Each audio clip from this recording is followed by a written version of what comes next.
Hi, you're on Waves Unmasked. Make sure to subscribe to our channel, stay with us, and enjoy the show. I never thought my life would turn into one of those stories you only read about on late-night forums. For most of my adult years, I believed I had carved out something solid, something safe. A marriage, a home, a rhythm that, while not glamorous, was mine. Maybe that's why what happened hit me like a slow-motion train wreck. I had built my world on the assumption that love was permanent, that trust was enough. I grew up in a working-class suburb of Indianapolis. My father worked long shifts at a manufacturing plant until his body gave out. My mother kept books for a local dentist. We weren't poor, but every dollar had a destination before it landed. That upbringing carved a kind of humility into me. Don't ask for too much. Appreciate what you get, work hard, and you'll live decently. When I met Irina, I wasn't looking for anything extraordinary. I was 25, managing deliveries for a warehouse company, the kind of job where your shirt smells like diesel by noon. She was 23, a receptionist at a medical office near our building. We met in line at a sandwich shop one Tuesday lunch break. She ordered turkey with extra mustard, and when the cashier botched it, she laughed instead of complaining. Something about that laugh, about her calm acceptance in a world of people who always wanted more, lodged itself in my chest. Our first date was nothing romantic, a greasy spoon diner where the coffee came in chipped mugs and the fries were soggy. But she made it feel like 5 stars.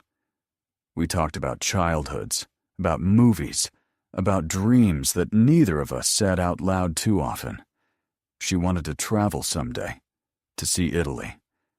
I wanted stability, a family, a house where the walls belonged to me. She teased me for sounding like an old man, but she said it with a smile that meant she didn't mind. Within a year, we were living together in a cramped apartment above a laundromat. The walls shook when the dryers kicked on, and the carpet smelled faintly of detergent. But to me, it felt like heaven. We painted the living room ourselves, mismatched colors, because we couldn't agree on one shade. We argued about bills, made up in the middle of the night, fell asleep sweaty, and broke but happy. I proposed in the most unremarkable way possible. Kneeling in our kitchen with a cheap ring I'd saved for months to buy, the smell of burnt pasta in the air. She said yes with tears on her cheeks and laughter in her throat, and I thought, this is it. This is what love feels like.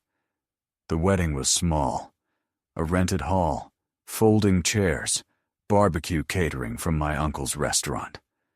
Her father gave a stiff, awkward speech.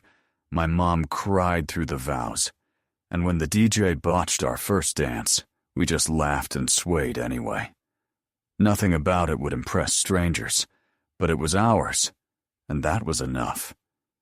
We bought a house 2 years later, 3 bedrooms, beige siding, the kind of yard you had to mow every Saturday. We planted flowers in the front, built bookshelves in the living room, argued over what curtains to buy. Life settled into patterns.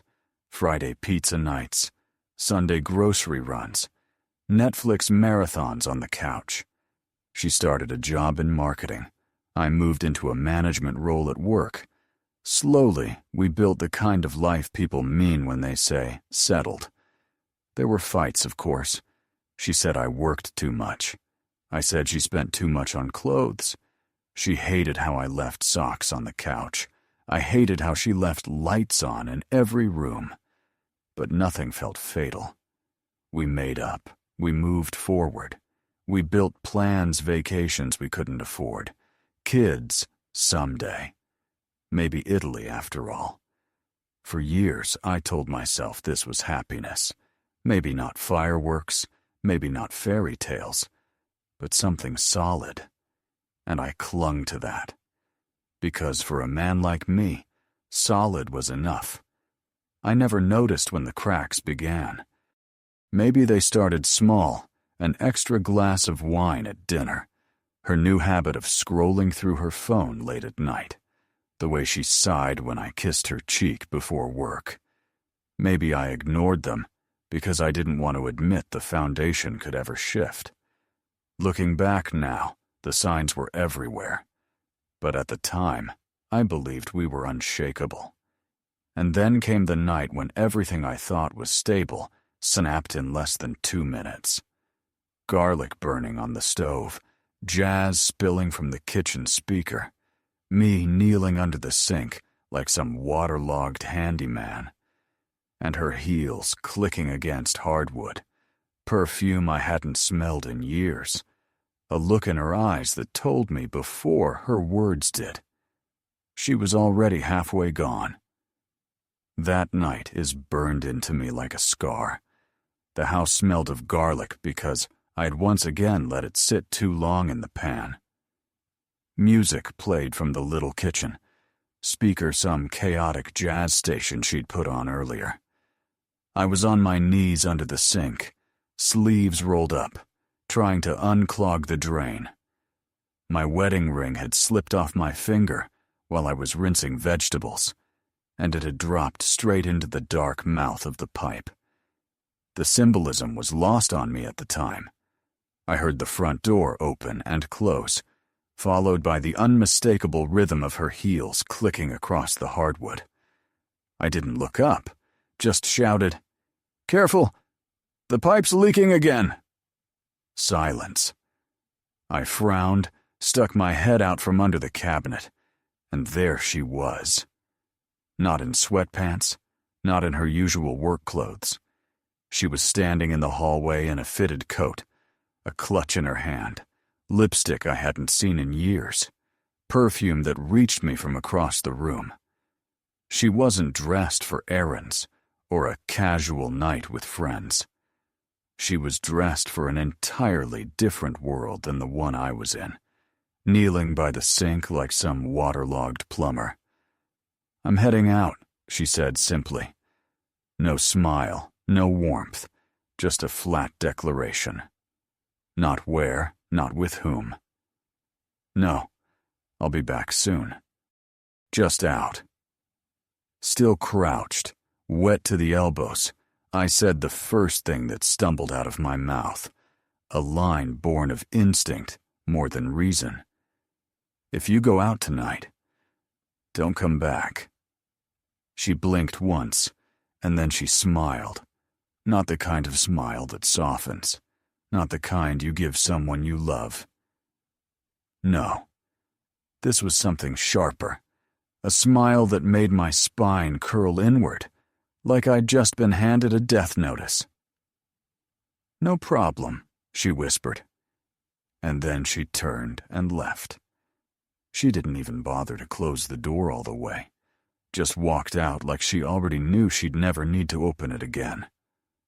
The garlic burned to black in the pan. The sink dripped steadily into the bucket below. My knees trembled on the wet floor. I stared at the puddle forming under the cabinet and couldn't tell if it was just water or if I was leaking into it too. I stood slowly, legs stiff, as if I was learning to walk again. My reflection in the kitchen window looked older than it had that same morning. Lines deeper, eyes heavier. I told myself to breathe. And then I did something I shouldn't have. Something that belonged to another version of me, the one I didn't know existed yet. Her laptop sat open on the couch, not locked, not hidden away. Just open, screen glowing like a lure. My hands moved before I could stop them. I told myself I wasn't looking for anything.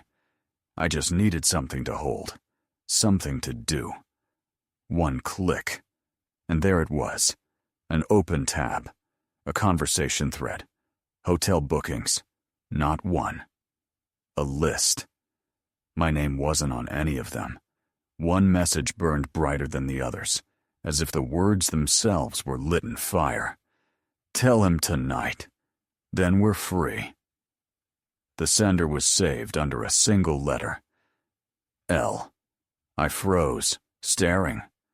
My first thought was that she was cheating, but then the pieces rearranged into something worse. This wasn't about an affair she was hiding. This was an exit, a planned departure. She wasn't sneaking around for a thrill. She was dismantling her life with me, brick by brick, preparing to vanish.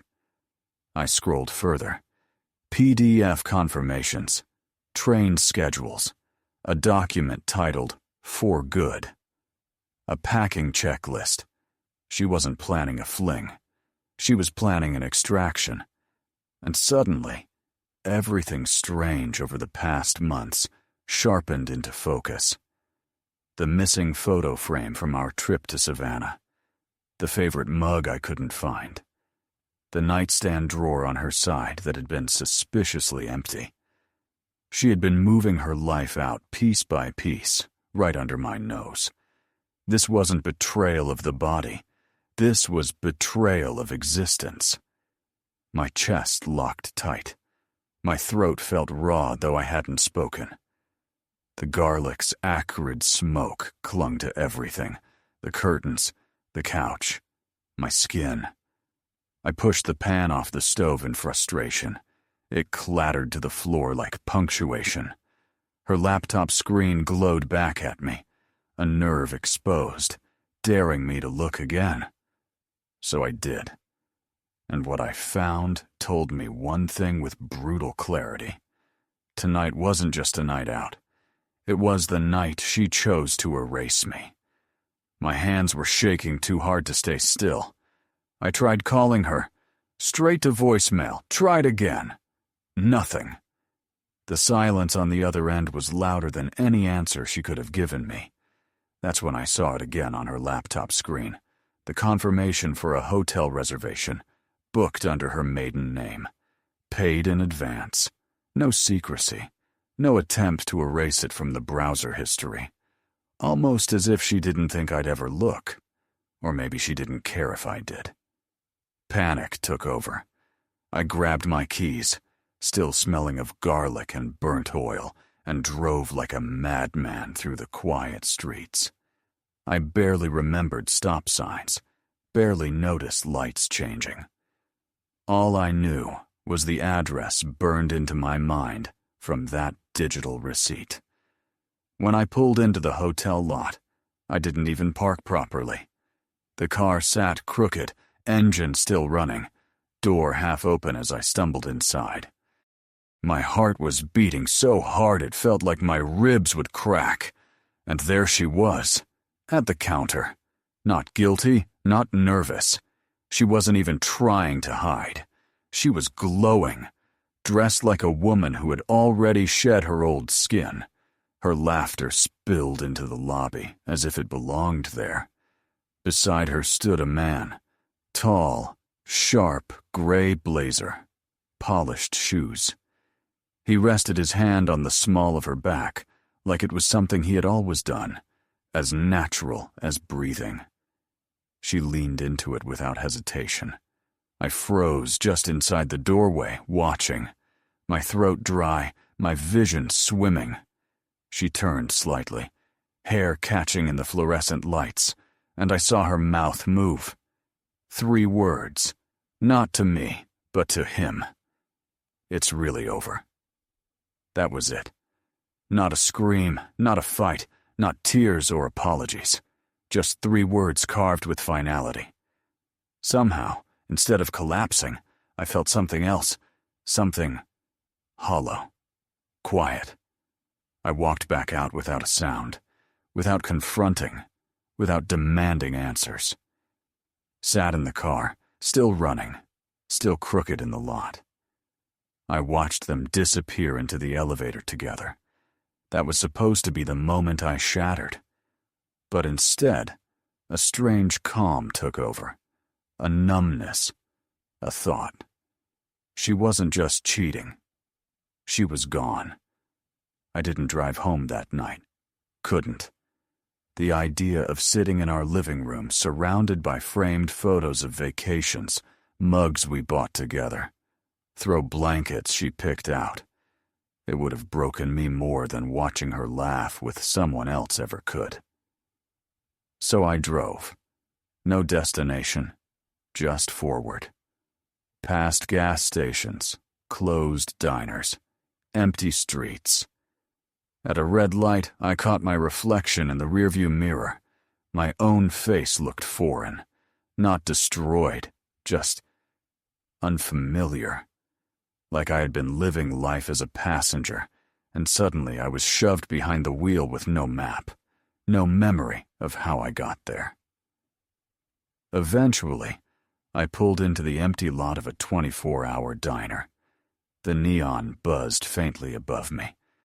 I sat in the dark, engine finally off, hands gripping the steering wheel so hard my knuckles hurt. Then my phone buzzed. Not her. Not an apology. Not an explanation. An email notification. Weeks earlier, out of paranoia I never admitted, I had mirrored her cloud storage onto a hidden backup account. I told myself it was nothing, just a safety net, just in case. That just in case had just arrived. Attached to the email was an audio file, time-stamped less than an hour ago. I pressed play. At first, muffled sounds, elevator chime, footsteps. Then voices. Hers. His. "You didn't tell him, did you?" the man asked. Her reply. "I didn't have to. He told me not to come back. It's perfect." Then his voice again. Low. Careful. "You sure he won't make things messy?" Her laugh followed. Not the laugh from our wedding video, not the laugh I fell in love with. This one was sharp, surgical. "He folds when the waiter brings the wrong order," she said. "He won't do a thing." The recording clicked off. My thumb hovered over the pause button, though it had already ended. Her words echoed like nails hammered into my chest. She had studied me, cataloged my weaknesses, and turned them into leverage. To her, I wasn't a partner, not even an obstacle. I was predictable, safe, spineless. But humiliation has a way of hardening into something else. Not rage, not yet. Something sharper, quieter. A knife dragged across stone, getting ready. The rest of that night passed in fragments, like torn photographs. I didn't sleep. Couldn't. I drove aimlessly until dawn, headlights carving through empty streets while my mind replayed her laugh over and over. He folds when the waiter brings the wrong order. That's who I was to her, a man too small to fight back. But there was something she didn't know, something even I had half forgotten. A black envelope tucked away years earlier. A key to a safety deposit box we opened together, back when we thought building a future meant planning for emergencies, for just in case. She never used it. She probably forgot it existed. But I hadn't. Not really. By morning, I was standing in the sterile lobby of the bank, shirt wrinkled, eyes red, smelling of stale coffee and sweat. The marble floor gleamed. The clerk's voice was polite but distant as I handed over the key.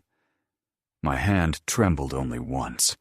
The box was smaller than I remembered, but heavier in my grip. When I slid it open, a wave of dread swept over me. Inside lay the envelope I had tucked away on our 3rd anniversary. Inside were copies, screenshots, fragments of doubts I'd buried instead of confronting. Deleted texts, receipts that didn't match the stories she told. Little breadcrumbs I had gathered in silence when unease first whispered through me years ago. And a letter. My own handwriting on the front. "Read this if she ever leaves." I didn't even remember writing it. but the words were undeniably mine. My hands shook as I unfolded it. It read, "If you're reading this, she already made her decision. Now, make yours." Short. Brutal. Like advice from a stranger who knew me better than I wanted to admit. Back then, I must have known something was breaking, even if I pretended otherwise. I had been rehearsing love while she had been rehearsing escape, but that wasn't the only thing in the box. Beneath the paper sat a second envelope, cream-colored, heavier, sealed. My stomach dropped when I saw her handwriting across the front. "Do not open unless everything falls apart." I froze. Had she placed it there knowing someday I would come looking? Or had she forgotten I even had access? My fingers trembled as I tore it open. Inside were 3 items. The first, a receipt for a wire transfer. The second, a single photograph. The third, a handwritten note. The photograph stopped my breath. It was her, younger, maybe early 20s. And she was holding hands with a small child, a toddler, barely 3, a boy with eyes too much like hers. On the back, scrawled in ink, was a date. It was 2 years before we ever met. The note beside it read, "This is why I can't stay. I've hidden too much. And if you knew everything, you'd never forgive me anyway." The wire transfer was to a name I didn't recognize, Christelle Meyer. The memo line read, "Final support. No contact. Confirmed closure." My head spun. The photograph shook in my hand. Who was the child? Where were they now? Was it hers? His? Both. All the betrayal I thought I understood rearranged itself into something darker. This wasn't just about cheating. This was about an entire life I had never been allowed to glimpse. I stumbled out of the bank into the gray morning, envelope tucked into my jacket like a bomb. I sat in my car gripping the steering wheel, staring at nothing. For years I thought I had known her, the woman I cooked for, laughed with, argued with, loved. But standing in that parking lot, I realized I had only ever known half of her, maybe less. And the half I didn't know was the one that decided my marriage was disposable. The apartment was too quiet when I returned. Ordinary things looked staged, like props left behind on a set. Her sneakers by the door, a half-empty mug in the sink, the fake eucalyptus centerpiece still standing on the dining table. They mocked me with their normalcy, while everything inside me screamed that nothing was normal anymore. I stood in the hallway, where she'd last looked at me before walking out, clutching the photograph and the receipt like they could anchor me. That's when the lock clicked. My heart jumped into my throat. The door opened slowly. She stepped in. No heels this time. No perfume. Her hair wet from rain, her face bare. She closed the door as if she had just come home from errands, as though the last 48 hours hadn't detonated everything between us. She saw the envelope in my hands and didn't flinch. Instead, she sighed, almost like relief. "I didn't think you'd find it." My voice cracked. "You had a child." She didn't look away. She poured herself a glass of water, took a slow sip, and said one word. "Yes." No apology, no shame. Just, yes. The floor seemed to tilt under me. My chest caved in on itself. "And you lied. You erased him. Paid someone off to forget he existed?" She set the glass down, leaned on the counter. "I never lied. I just didn't tell you. There's a difference." "No," I snapped, louder than I'd meant. "There isn't." Her eyes hardened. "You weren't supposed to find any of it? You think that makes it better? No, she said calmly. I think it makes it cleaner. Silence thickened between us, heavy as concrete. I wanted to scream, to throw the photograph at her, to smash something just to prove I still existed.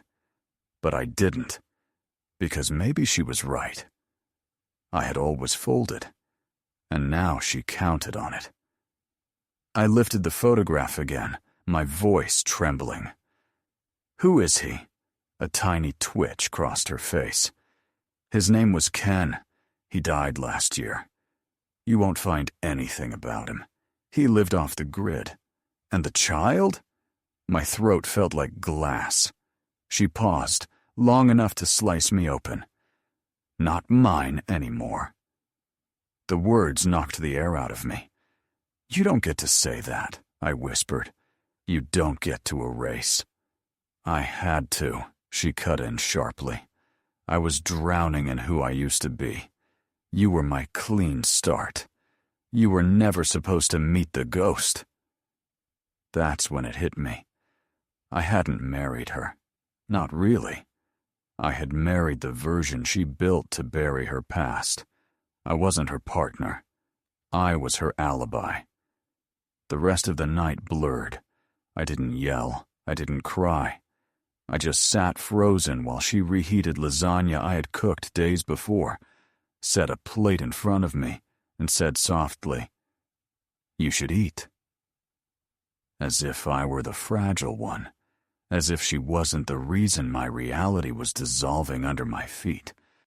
I couldn't eat. I couldn't even blink without seeing the boy's face in that photo. Then, as if the evening hadn't been surreal enough, she reached under the table and slid something into my hand. A flash drive. "If you want everything, all of it, it's on there," she said. "But once you open it, you'll never unknow." I stared at it, heart pounding. "And if I don't?" She leaned back, eyes steady. "Then we finish dinner, and we forget tonight ever happened." The tiny plastic drive felt heavier than the whole world. Every betrayal, every half-truth, every ghost she'd hidden seemed to pulse inside it. I walked to the balcony, opened the door, and without a word, threw it into the dark alley. She didn't scream, didn't beg. She only watched me like I had just passed some invisible test she hadn't dared to ask out loud. We didn't stay together after that. But we didn't end in fire either. A week later, she moved out quietly, leaving behind a note. "Thank you for not turning me into a villain." And for the first time in months, maybe years, I felt something close to peace. Not because I had answers, but because I had chosen not to carry truths that weren't mine to hold. Now I live in a smaller place. I cook for myself, even if it's just cereal. I water the plants she left behind, not because I want reminders, but because they deserve to live. I bought new mugs, ones that don't whisper memories every time I sip. Life moves on. So did I. If there's anything I've learned, it's that closure doesn't always come from knowing everything. Sometimes, it comes from deciding not to.